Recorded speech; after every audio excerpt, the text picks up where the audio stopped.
소수성과 소수문학, 소수자 되기. 니체는 도덕이나 종교, 감각이나 예술 등 모든 문제를 삶의 광학으로 보고자 했습니다. 스피노자도 그랬죠. 들레즈 가타리도 모든 문제를 삶의 문제로 다루고자 합니다.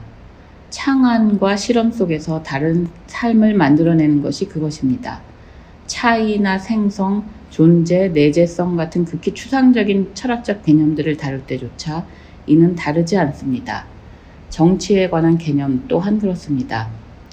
안정화되는 만큼 고형화되는 삶에 변이와 생성의 선을 끌어들이길 반복하는 것, 이를 위해 고형화된 틀에 가두는 모든 성분과 대결하는 것, 그것이 바로 정치입니다. 그 대결이 국가정치나 제도 등과 맞서게 될 때 거시정치가 작동하게 되고, 그것이 나라고 불리는 유기체나 의미화, 주체화하는 기호들 사이를 통과하게 될 때 미시정치가 작동하게 됩니다. 피할 수 없는 몰적 선분성의 선을 빠져나가는 분자적 선분성의 선을 따라가며 창조적 탈주선을 그리는 것, 이것이 그들의 정치적 사유를 방향짓고 있습니다. 다시 말해 정치란 신체와 사유를 횡단하며 작동하는 일종의 추상기계를 가동시키는 것이라고 해도 좋겠습니다.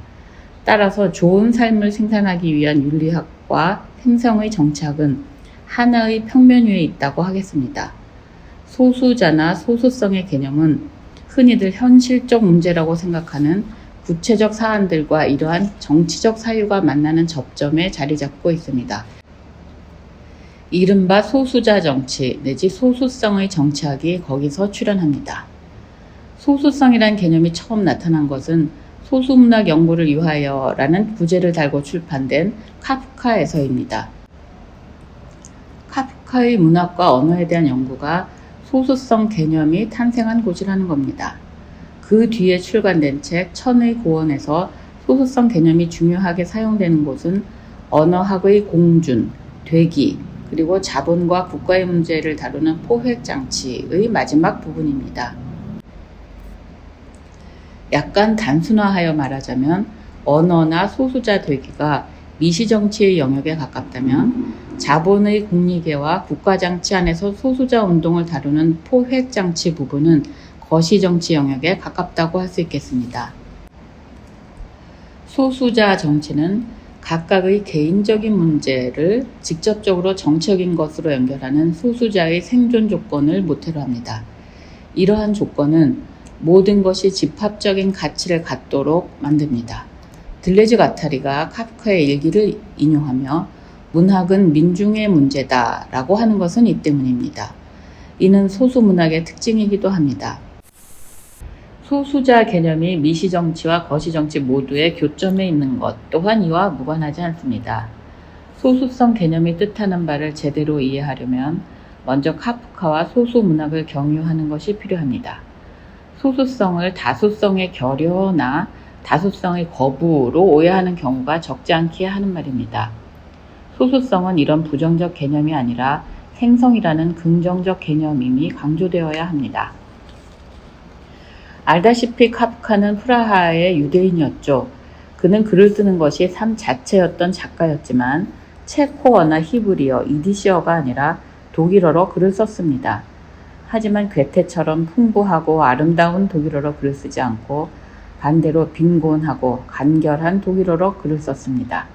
그건 틀렸다고는 할 수 없지만 뭔가 이상한 독일어였습니다. 프라하라는 변방, 거기서도 유대인이라는 소수자의 낯선 독일어로 쓴 것이지요. 그가 괴테적 전범을 따라 아름다운 독일어로 쓰고자 했다면 잘해도 독일어에 충실하게 복종하게 되었을 겁니다. 아마도 자신의 독일어의 빈약함을 한탄하게 되었을 가능성이 크지요. 반면 체코어나 히브리어, 이디시어로 썼다면 그는 민족 문학 작가가 되었겠지만 자신을 포위한 채 복종을 강요하는 독일어에 아무런 영향을 미치지 못했을 겁니다. 독일어에 충실하게 쓸 수도 없고 그걸 안 쓸 수도 없는 궁지, 그것이 바로 카프카로 하여금 새로운 출구를 찾도록 만든 조건이었습니다. 그 언어의 빈곤함이란 표현 능력의 결여가 아니라 생략의 빈틈이고 탈영토화를 위한 변이입니다. 이런 조건에서 문학은 일종의 대결이 되고 전투가 됩니다. 이런 전투적 대결의 멘탈을 잘 보여주는 것은 카프카처럼 식민지국의 소수자로서 그들의 언어로 문학을 했던 제1시인 김시종입니다. 그는 모국어인 조선어로 쓰는 민족 문학을 거절하고 식민 지배자의 언어인 일본어로 작품을 씁니다. 이유는 그 일본어에 대해 복수하기 위해서라고 합니다. 자신의 정서를 형성하고 자기 삶을 대기처럼 포위하고 있는 게 일본어이기에 모국어로 작품을 쓰게 되면 거부의 방식으로 회피하며 고립의 길로 가는 것이 되고 맙니다. 그는 그에 반하여 그 친숙한 일본어와 대결하며 일본어에 없는 것을 그 안에 밀어넣는 길을 택합니다.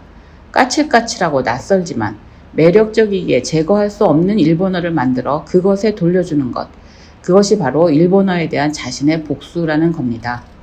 복수마저 긍정적이고 창조적인 것으로 만드는 놀라운 발상이죠. 카프카도 자신의 글쓰기가 이런 대결이라고 말합니다.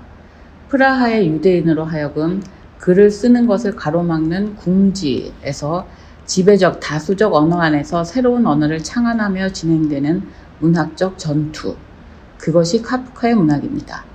추종도 아니고 거부도 아닌 이상한 독일어로 결코 던져버릴 수 없도록 매력적인 작품들을 쓴 거죠. 그 매력의 힘으로 점거한 영토를 통해 파고들며 독일어를 더듬거리게 하는 낯선 독일어. 그것이 카프카의 독일어입니다. 그처럼 다수적 언어 안에서 그로부터 탈영토화된 이상한 언어를 통해 다수적 척도와 대결하는 문학. 그것이 소수문학입니다. 소수적 언어도 이런 방식으로 이해해야 합니다. 소수어는 사용자 수가 적어서 소수어가 아닙니다. 근대 국가는 어디나 표준어를 정하고 그와 다른 언어를 방언으로 규정합니다. 가령 한국에서는 교양 있는 사람들이 두루 사용하는 현대 서울말을 표준어라고 합니다. 표준어는 여러 말들 가운데 척도가 된 말입니다. 이는 다수적 언어지만 다수가 사용하는 말이었던 건 아닙니다. 서울에 교양 있는 사람이 많아야 얼마나 되겠습니까? 그런데 이렇게 표준어로 정하면 문서나 신문, 방송 등에서 사용하고 학교에서 가르치기에 다수가 사용하게 되기는 합니다. 다수여서 척도가 된 게 아니라 척도가 되었기에 다수가 되는 겁니다. 따라서 다수란 말은 주류란 말과 유사합니다. 주류에 속한 자들은 지배적이지만 수가 많지는 않죠. 가령 자본주의 사회의 다수자는 자본가들이고 가부장제 사회의 다수자는 남성이지만 이는 그들 수가 많아서 그런 게 아닙니다. 척도를 장악한 게 주류이고 다수자입니다. 다수 소수의 문제는 수의 문제가 아니라는 겁니다. 소수어는 방언이 아니라 언어 안에서 생성되는 새로운 언어이고 모어 안의 외국어입니다. 다수어의 지배로부터 지키고 보호해야 하는 언어가 아니라 그것과 대결하며 그것을 더듬거리게 하는 언어이고 새로운 것을 창안하는 언어입니다. 척도 표준과 대결하는 언어입니다. 따라서 그것은 척도로부터의 거리가 아니라 척도를 바꾸는 변이 능력에 의해 정의됩니다. 방언이 소수어가 되도록 해주는 것 또한 다수어를 변이시킬 수 있는 능력입니다. 카프카 같은 문학적 언어만 소수어는 아닙니다. 은어나 속어를 끌어들이고 축약과 생략, 중의성과 치환 등을 이용해 영어를 아주 다른 것으로 바꿔버린 흑인 영어도 그런 경우이죠. 소수어와 마찬가지로 소수자 또한 수가 적은 집단을 뜻하지 않습니다. 지배적 척도나 가치로부터 멀리 떨어진 자, 소위 주변인이나 소외된 자들도 아닙니다. 가령 가난한 이들은 돈이 없다는 점에서 자본주의의 척도와 거리가 멀지만 돈 벌 생각에 사로잡혀 있을 뿐이라면 소수자라 할 수 없습니다. 그들은 돈이라는 척도를 벗어난 게 아니라 자신이 척도로 삼는 것을 결여하고 있다는 점에서 주변인입니다. 자기 피부를 원망하며 수세미로 문지르는 흑인도 남성들과 동일한 권력을 갖는 게 해방이라 믿는 여성도 다르지 않습니다. 자신이 결여하고 있는 다수성을 추종한다는 점에서 의 부호가 붙은 다수자입니다. 소수자는 또 그저 지배적 척도를 거부하며 그것과 분리만을 고수하는 자들도 아닙니다. 분리된 집단성을 고집하고 보호하는 것이 아니라 척도를 바꾸는 어떤 것을 창안하여 다수적 세계 속에 밀어넣는 자입니다. 이를 위해 다양한 동맹자를 찾아내는 자입니다. 이때 동맹자는 단지 어떤 인간들만 뜻하지 않습니다. 동물이나 식물, 사물이나 언어, 분자나 파동 등도 그 동맹자에 포함되죠. 따라서 소수자는 현재의 어떤 상태를 표시하는 말이 아니라 현재 상태를 바꾸는 생성되기에 의해 정의됩니다. 소수자는 언제나 소수자 되기를 통해 구성됩니다. 가령 토니 모리슨의 파라다이스에서 잘 보여주듯 흑인이 갖는 어떤 특성을 지배적 척도를 대신하는 본성으로 고수하게 되면 흑인성을 척도로 혼혈을 차별하는 대칭적 억압이 나타납니다. 여성의 어떤 특징을 남성과 대결하기 위한 본성적 척도로 삼게 되면 그런 특징이 결여된 여성이나 트랜스젠더, 동성애자 등이 차별과 배제의 대상이 됩니다. 중요한 것은 백인과 흑인, 남성성과 여성성 사이를 횡단하며 새로운 삶의 방식과 척도를 창안하는 것입니다. 흑인도 흑인 되기를 해야 하고 여성도 여성 되기를 해야 한다 함은 이러한 이유에서입니다. 반복하지만 다수성과 소수성은 수에 의해 정의되지 않습니다. 사실 다수, 소수와 수의 관계는 복잡하고 역설적입니다. 먼저 어떤 특성이나 상태에 의해 다수자를 정의하면 다수자는 대단히 적은 수만 있다고 해야 합니다. 가령 미국에서 백인은 다수자이지만 그 가운데 다른 인종과 피가 섞이지 않은 이들은 많지 않을 겁니다. 피부는 희지만 혼혈의 과거가 전혀 없는 순수 백인은 정말 희소할 겁니다. 반대로 소수자는 셀 수 없이 많습니다. 피부가 희지 않아도 과거에 다른 피가 섞인 이들은 모두 소수자라 해야 하니까요. 그래서 들레즈 가타리는 무한집합론의 개념을 이용해 다수자는 많아도 가산집합인 반면 소수자는 비가산집합이라고 합니다. 가산집합이란 자연수를 차례대로 대응시킬 수 있는 수입니다. 비가산집합은 그럴 수 없는 수, 즉 셀 수 없이 많은 수를 뜻합니다.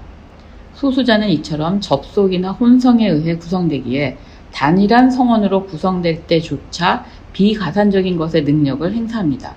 접속과 혼합은 그처럼 어디로 튈지 모르는 생성의 잠재성을 뜻하는 것입니다. 비가산적인 것이 중요한 것은 사실 수가 많다는 것보다는 이것 때문입니다. 다른 한편 다수자는 수적 다수가 될 수 있습니다. 척도와 표준을 장악하고 있기 때문입니다. 척도나 표준은 누구든 따라야 할 가치라고 간주되기에 다수자에 속하지 않은 이들도 의당 따르기 쉽습니다. 그렇게 척도와 표준을 공유하면 다수자에 속하지 않은 이들도 다수자와 동일한 방식으로 생각하고 행동하는 경향이 있습니다. 돈 벌 생각에 사로잡힌 노동자, 남성보다 더 남성적인 여성들이 그렇죠. 지배적인 척도를 따르는 이들이 바로 다수자인 겁니다. 이와 다른 이유에서 들레즈 가타리가 말하는 의미의 소수자는 우리가 아는 것보다 훨씬 적습니다. 흑인, 여성, 식민지인, 선주민 등 어떤 특징을 공유하는 범주에 속한 이들이 아니라 새로운 삶의 방식, 새로운 표현 기계, 새로운 척도를 만들어내는 이들이기 때문입니다. 소수자 되기가 소수자를 정의하는 겁니다. 하지만 방언이 소수어는 아니지만 소수어가 될 능력이 크듯이 상태로서의 소수자는 소수자 되기로 나아갈 잠재성이 크다고 하겠습니다. 다수적 권력에 포위된 삶을 매 순간 살아야 하기에 소수자들의 삶은 개인적인 것조차 정치적이기 마련이고 그것이 현행의 삶의 조건을 바꾸려는 욕망을 촉발하기 때문이죠. 소수적 조건이 소수자 되기, 소수자 운동의 긍정적 삶을 향한 잠재성을 함축하고 있는 것입니다. 소수자 되기란 그처럼 그런 잠재성을 다른 감수성이나 다른 의식으로 밀고 나가 새로운 동맹, 새로운 공동체를 구성하는 것입니다. 소수자는 이질적이고 혼종적이며 접속과 변이에 의해 증식합니다. 이질적인 것이 섞여들며 만들어지는 동맹이나 공동체가 소수자를 만들어냅니다. 셀 수 없이 많은 그런 접속과 혼종은 자본의 공리계로 제한되지 않는 생성 능력을 갖습니다. 소수자의 혁명성은 이로부터 나옵니다. 공리계를 벗어난 결정 불가능한 명제나 주장을 창안하는 것, 바로 그것이 혁명적 결정의 싹과 장소라고 들레즈 가타리는 말합니다. 물론 자본의 공리계는 그렇게 창안된 명제나 요구를 다시 공리로 추가하여 포섭할 수 있습니다. 그러나 괴델의 정리는 그렇게 포섭해도 결정 불가능한 명제가 새로이 생성될 수 있음을 함축합니다. 더는 공리를 추가할 수 없는 절대적 포화는 없습니다. 포화란 상대적일 뿐입니다. 그러나 동시에 어떤 공리적 포섭도 새로운 결정 불가능한 명제의 생성을 막을 수 없습니다. 결정 불가능한 것의 포섭도 생성도 끝이 없는 겁니다. 결정 불가능한 것의 창안과 포섭, 그리고 재창안이 반복되는 내재적 과정만이 있는 거죠. 막스라면 영구혁명이라 했을 이러한 과정을 니체라면 영원회귀라고 했을 겁니다. 이러한 소수성 개념은 욕망과 권력의 관계에서 정치가 길을 찾는 데 중요합니다. 소수성 개념이 등장한 채 카프카는 욕망과 권력의 대립 대신 양자의 내재적 관계를 명시하는 명제가 등장한 책이기도 합니다. 권력이 욕망이다 라는 명제가 그것입니다. 이로써 욕망과 권력은 별개의 대립적 개념이 아니라 하나가 다른 하나를 만들어내는 상호 내재적인 것이 됩니다. 어떤 하나는 좋고 다른 건 나쁘다는 식의 말을 할 수 없게 되지요. 그렇다면 권력에 대한 비판과 저항은 어떻게 가능한가 하는 물음이 제기되게 됩니다. 욕망과 권력에 대한 가치 평가도 그에 따른 선별도 방향을 잃게 되기 때문입니다. 이는 권력은 생산한다 라며 권력의 긍정성을 강조함으로써 푸코가 빠지게 된 이론적 궁지와 유사합니다. 알다시피 푸코는 저항의 지점을 찾기 위해 권력을 연구했죠. 권력이 있는 곳에 저항이 있다. 그런데 그 또한 욕망과 권력의 내재성에 도달합니다. 욕망이 있는 곳에 이미 권력 관계가 있다. 그러니 나중에 나타나는 억압을 보고 권력을 비난하는 것은 환상이며 권력의 바깥에서 욕망을 추구하려 나서는 것 역시 허망한 일이다. 권력은 생산적이고 아래로부터 작동한다는 겁니다. 그런데 그렇게 되면 그에 대해 저항할 이유가 사라지고 맙니다.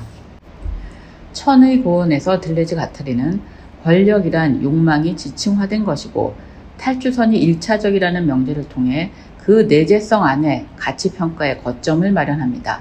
그런데 하나가 다른 하나가 되는 욕망과 권력 사이에서 침노를 찾기 위해선 개념적 위상의 1차성만으론 불충분합니다. 상충되는 욕망, 상충되는 권력 사이에서 다수성과 소수성을 식별하는 것이 중요한 것은 이런 이유에서입니다. 욕망 권력의 경직된 몰적 성분성과 유연한 분자적 성분성 사이에서 하나를 선택하는 게 아니라 양자 사이에서 소수적인 긍정적 탈주선을 그리는 것이 중요합니다. 그것이 바로 소수자 되기이고 소수성의 정치학입니다.